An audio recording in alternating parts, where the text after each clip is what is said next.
தனுசு ராசியினருக்கு 2026ஆம் ஆண்டு புத்தாண்டு பலன்கள். அர்த்தாஷ்டம சனி காலங்கள்ல ராசிக்கும் அந்த அர்த்தாஷ்டம சனி பகவானுக்கும் குரு பார்வை இருப்பதால் பெரிய பாதிப்புகள் ஏற்படாது.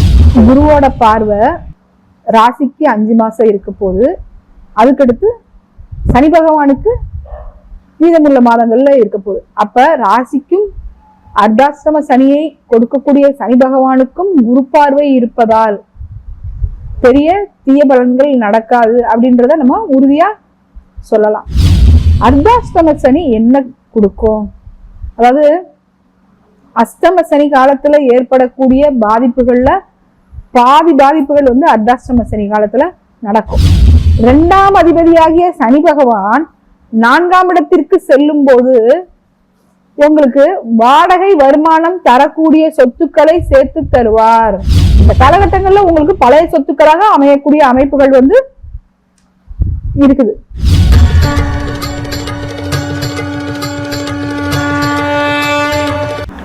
அனைவருக்கும் வணக்கம். எஸ்கே அஸ்ட்ரோ யூடியூப் சேனல் மூலமாக தனுசு ராசியினருக்கு 2026ஆம் ஆண்டு புத்தாண்டு பலன்கள் நிகழ்ச்சிக்கு உங்களை வருக என வரவேற்கிறேன். இப்ப 2026ஆம் ஆண்டு தனுசு ராசியினருக்கு எப்படி இருக்க போகுங்கிறத நம்ம பார்க்க போறோம். நாம இப்ப பேசக்கூடிய பலன்கள் தனுசு ராசி, தனுசு லக்னத்துல பிறந்தவங்க, மூலம் நட்சத்திரத்துல பிறந்தவங்க, பூராடம் நட்சத்திரத்துல பிறந்தவங்க, உத்திராடம் நட்சத்திரம் 1ஆம் பாதத்துல பிறந்தவங்களுக்கு மிக பொருத்தமாக இருக்கும். 2026ஆம் ஆண்டு கிரக நிலவரத்தை பொறுத்த வரைக்கும் குரு பயிற்சிக்கு முன், குரு பயிற்சிக்கு பின் அப்படின்னு 2 விதமான பலன்களை இப்ப நீங்க அனுபவிக்க போறீங்க. 2/6/2026 வரைக்கும் குரு பகவான் சமசப்தம ஸ்தானமான மிதுன ராசியில நின்று உங்களோட ராசியை பார்ப்பாரு. 7ஆம் இடத்துல நின்று உங்களோட ராசியை பார்க்க போறாரு. 2/6/2026க்கு அப்புறம் அஷ்டமஸ்தானத்துல போய் ராசி அதிபதி உங்களோட 4ஆம் அதிபதி உச்சமாக போறாரு. சரிங்களா? இப்ப ஆல்ரெடி உங்களுக்கு 9ஆம் இடத்துல கேது பகவான் நிற்கிறாரு, 3ஆம் இடத்துல ராகு பகவான் நிற்கிறாங்க. 5/12/2025 வரைக்கும், அதாவது வருடத்தோட முடிவு வரைக்கும், சற்றேறக்குறைய ஒரு 25 நாள் இருக்கிற வரைக்குமே அவங்க 3ஆம் இடத்துலயும் 9ஆம் இடத்துலயும் தான் ராகு கேதுக்கள் இருக்க போறாங்க. அது மாதிரி 4ஆம் இடத்துல உங்களுக்கு சனி பகவான் இருக்கிறாரு. இது அர்த்தாஷ்டம சனியோட காலம். அதாவது பிற்பகுதியில, இந்த வருடத்தோட பிற்பகுதியில உங்களுக்கு அஷ்டம குரு, ராசி அதிபதி அஷ்டமத்துல இருக்கிறதுனால அஷ்டம குருன்னு நம்ம சொல்லலாம். அர்த்தாஷ்டம சனி அப்படிங்கிறது இந்த 2026ஆம் ஆண்டு முழுவதுமே உங்களுக்கு இருக்கும். இப்ப நம்ம எப்பயுமே சொல்ற மாதிரி இப்ப தனுசு ராசிக்கு இந்த வருடம் முழுவதுமே சனியோட பார்வை ராசிக்கு இருக்கு. சனி தன்னோட 10ஆம் பார்வையால ராசியை பார்ப்பாரு. அப்ப 10ஆம் பார்வையால ராசியை பார்க்கறது நல்லதா கெட்டதா? எப்பயுமே சனி பார்வை ராசிக்கு இருக்கிறது சுபமான பலன் அல்ல அப்படின்றது எல்லாருக்குமே தெரிஞ்ச விஷயம்தான். ஆனா கூட உங்களுக்கு மே மாசம் வரைக்கும் அவர் சமசப்தம ஸ்தானத்துல இருந்து குருவும் பார்க்கிறாரு. அப்ப குரு பார்வை சனி பார்வை 2மே சேர்ந்து ராசிக்கு கிடைக்கிறதுனால ஏதாவது சனி பகவானால ஏதாவது ஆரோக்கியம் சம்பந்தப்பட்ட விஷயங்கள்ல ஏதாவது ப்ராப்ளங்கள் இருந்தால் கூட அது ஆட்டோமேட்டிக்கா உங்களுக்கு சரியாயிடும். ஒன்றும் பயப்பட வேண்டிய அவசியம் இல்லை. அதே மாதிரி 8ஆம் இடத்துக்கு போவாரு குரு பகவான். அப்ப போய் சனி பகவான 9ஆம் பார்வையால குரு பகவான் பார்ப்பாரு. அப்ப அர்த்தாஷ்டம சனி காலங்கள்ல ராசிக்கும் அந்த அர்த்தாஷ்டம சனி பகவானுக்கும் குரு பார்வை இருப்பதால் பெரிய பாதிப்புகள் ஏற்படாது. குருவோட பார்வை ராசிக்கு 5 மாசம் இருக்க போது, அதுக்கடுத்து சனி பகவானுக்கு மீதமுள்ள மாதங்கள்ல இருக்க போகுது. அப்ப ராசிக்கும் அர்த்தாஷ்டம சனியை கொடுக்கக்கூடிய சனி பகவானுக்கும் குரு பார்வை இருப்பதால் பெரிய தீய பலன்கள் நடக்காது அப்படின்றத நம்ம உறுதியா சொல்லலாம். அர்த்தாஷ்டம சனி என்ன கொடுக்கும்? அதாவது அஷ்டம சனி காலத்துல ஏற்படக்கூடிய பாதிப்புகள்ல பாதி பாதிப்புகள் அர்த்தாஷ்டம சனி காலத்துல நடக்கும். 4ஆம் இடங்கிறது ஒருத்தவங்களோட வீடு வாகனத்தை சொல்றது, ஆரோக்கியத்தை சொல்றது. அப்ப அர்த்தாஷ்டம சனி காலங்கள்ல உங்களுக்கு நன்மையா தீமையா அப்படின்றத பார்க்கலாம். தனுசு ராசியை பொறுத்த வரைக்குங்க 2ஆம் அதிபதி 3ஆம் அதிபதி சனி பகவான். 2ஆம் அதிபதியாகிய சனி பகவான் 4ஆம் இடத்திற்கு செல்லும் போது உங்களுக்கு வாடகை வருமானம் தரக்கூடிய சொத்துக்களை சேர்த்து தருவார். பல வருடமாக நீங்க சொத்து சேரலன்னு ஆசைப்பட்டவங்களுக்கு எல்லாத்துக்குமே இப்ப இந்த 2026ஆம் ஆண்டு வாடகை வருமானம் தரக்கூடிய சொத்துக்களை நிச்சயமாக சனி பகவானும் குரு பகவானும் சேர்ந்து அமைத்து தருவார்கள். வாடகை வருமானம் இல்லைன்னா கூட பரவாயில்லைங்க, நான் குடியிருக்கிறதுக்கு ஒரு வீடு வேணும் அப்படின்னு ஆசைப்படுறவங்களுக்கு நிச்சயமாக குடியிருக்கிறதுக்கு ஒரு வீடு கிடைக்கும். முக்கியமா இந்த காலகட்டங்கள்ல நிறைய பேருக்கு பழைய வீடுகளை வாங்கி புதுப்பிச்சுக்கிறது, பழைய வாகனத்தை வாங்கி புதுப்பிச்சுக்கிறது, இந்த மாதிரியான ஒரு சொத்துக்கள் தான் கிடைக்கும். நம்மளோட பிராப்தப்படி, உங்களோட கர்மாப்படி கடவுள் உங்களுக்கு என்ன கொடுக்குறாரோ அதை கொடுக்குற நேரத்துல ஏத்துக்கிட்டா வாழ்க்கை சுபமாக இருக்கும். இந்த காலகட்டங்கள்ல உங்களுக்கு பழைய சொத்துக்களாக அமையக்கூடிய அமைப்புகள் இருக்குது. ஆரோக்கியத்தை பொறுத்த வரைக்கும் சிறு சிறு குறைபாடுகள் இருந்தால் கூட, அஷ்டமத்துக்கு குரு பகவான் உங்களோட ராசி அதிபதி 4ஆம் அதிபதி போனால் கூட, சகட யோகமாக இருந்தால் கூட அவர் தன் வீட்டை சுகஸ்தானத்தை தானே பார்ப்பதால் ஆரோக்கியத்தில் ஏற்பட்ட பாதிப்புகள் நிச்சயமாக உங்களுக்கு ரெக்கவர் ஆயிரும். இது வரைக்கும் என்ன நோயினே கண்டுபிடிக்கவில்லைங்க. அதாவது கடந்த 10 மாதங்களாக உங்களுக்கு 4ஆம் இடத்துல தான் சனி பகவான் இருக்கிறாரு.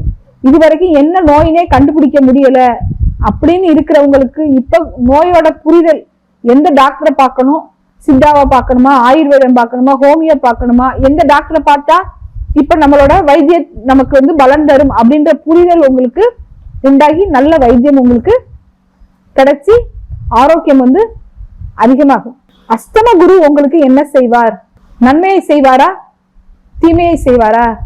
ராசி அதிபதி அஷ்டமஸ்தானத்துல போறது தவறு, சுகஸ்தானாதிபதி அஷ்டமஸ்தானத்துல போறது தவறு. அதே நேரத்துல ராசி அதிபதி உச்சமாகிறது நன்மை, அதாவது சுகஸ்தானாதிபதி உச்சமாகிறது நன்மை. அப்ப நன்மையா தீமையா அப்படின்ற ஒரு முடிவுக்கு வரும்போது நன்மை 50% இருக்கும், தீமை 50% இருக்கும். இப்ப தீமையை நம்ம நன்மையாக மாத்திக்கிறது நம்ம கையில தான் இருக்கு. அகலக்கால் வைக்க கூடாது. இப்ப 4ஆம் இடத்துல இருக்கிற சனி பகவான் 6ஆம் இடத்தை பாப்பாரு.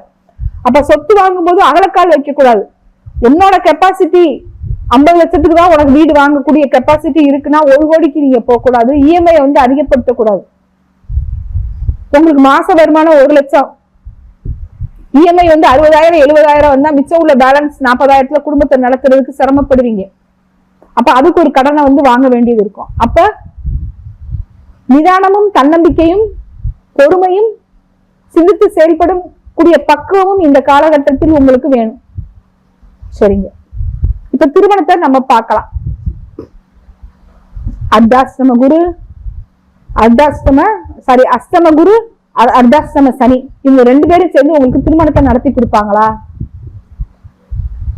அதாவது 7ஆம் இடத்துக்கு ஒரு குறிப்பிட்ட காலகட்டங்கள் 5 மாசத்துக்கு ராசி அதிபதி குரு நின்று ராசியை பாக்குறாரு. அதே நேரத்துல சனி பகவானும் பாக்குறாரு. இந்த காலகட்டங்கள்ல சுய ஜாதக ரீதியாக உங்களுக்கு சனி தசையோ ராகு தசையோ நடந்தா, சனி புத்தியோ ராகு புத்தியோ நடந்தா திருமணத்தை தவிர்த்துக்குங்க. மற்றபடி உங்களுக்கு திருமணத்துல எந்த விதமான பாதிப்பும் வராது. இந்த திசை நடக்காத வரை உங்க ஜாதக ரீதியா உங்களுக்கு தசாபுத்தி சாதகமாக இருந்தால் புதன் தசை நடந்தா திருமணம் நடந்துருங்க, சூரிய தசை நடந்தா திருமணம் நடந்துருங்க. அப்ப ஒரு முறையான ஆலோசனை, ஒரு முறையான அணுகுமுறையை நீங்க கடைபிடிக்கணும். கடைபிடிக்கும் போது திருமணம் உங்களுக்கு சிறப்பாக இருக்கும் அப்படின்றத நம்ம ஆணித்தரமா சொல்லலாம். எப்பயுமே சஸ்தாஷ்டகமாக ராசி அதிபதி கோச்சாரத்தில் வரும்போது 2ஆம் இடத்தை பார்ப்பாரு. 2ஆம் இடத்தை குரு பாக்குறதுனால பொருளாதார மேன்மை உண்டு. அதே நேரத்துல ராசி அதிபதி அஷ்டமஸ்தானத்துக்கு போறதுனால வம்பு வழக்கு இந்த மாதிரியான விஷயங்கள்ல ஈடுபடாம இருக்கணும். உங்களுக்கு ஏதாவது கோர்ட்டு கேஸ் வம்பு வழக்கு இருந்தால், வம்பு வழக்கு வர்ற மாதிரி இருந்தால் அதை மத்தியஸ்தர்கள் மூலமாக பேசி நீங்க நிவர்த்தி செஞ்சுக்கணுமே தவிர கோர்ட்டு கேஸுக்கு போக கூடாது. இதனால பொருள் விரயமும் மன உளைச்சலும் அதிகமாகக்கூடிய காலகட்டம். அதனால ரொம்ப கவனம் அவசியம். அதே மாதிரி இப்ப 3ஆம் இடத்துல வந்து ராகுங்க, 9ஆம் இடத்துல வந்து கேதுங்க. எப்பயுமே வந்து இந்த பித்ருதோஷம்னு சொல்றோம் இல்லையா, அந்த பித்ருதோஷம் எப்ப வேலை செய்யும் அப்படின்னு கேட்டீங்கன்னா, கோச்சாரத்துல ஜனனகால ஜாதகத்துல 3ஆம் இடத்துலயோ 9ஆம் இடத்துலயோ, ஜனகால ஜாதகத்துக்கு 3ஆம் இடத்துலயோ 9ஆம் இடத்துலயோ வரும்போதும் அதிகமா வந்து வெளிப்படுத்தும். இயல்பாவே உங்க ஜாதகத்துல 3ஆம் இடத்துல இப்ப சனி இருந்தால், 9ஆம் இடத்துல சனி இருந்தால், 3ஆம் இடத்துல சூரியன் இருந்தால், 9ஆம் இடத்துல சூரியன் இருந்தால், சந்திரன் இருந்தால், சந்திரன் வந்து உங்களுக்கு வராது இருந்தால், உங்களுக்கு நிச்சயமாக பித்ரு தாக்கம் இந்த காலகட்டங்கள்ல அதிகமா வந்து வெளிப்படும். அப்ப இந்த காலகட்டங்கள்ல நீங்க பித்ரு சாந்தி செய்யலாமா? நிச்சயமாக செய்யக்கூடாது. எப்பயுமே வந்து பாக்கியஸ்தானம் வந்து பலம் பெறணும். பாக்கியஸ்தானமும் பூர்வ புண்ணியஸ்தானமும் எப்ப பலம் பெறுதோ அப்பதான் நம்ம வந்து பித்ரு ஹோமத்துக்கு வந்து போகணும்.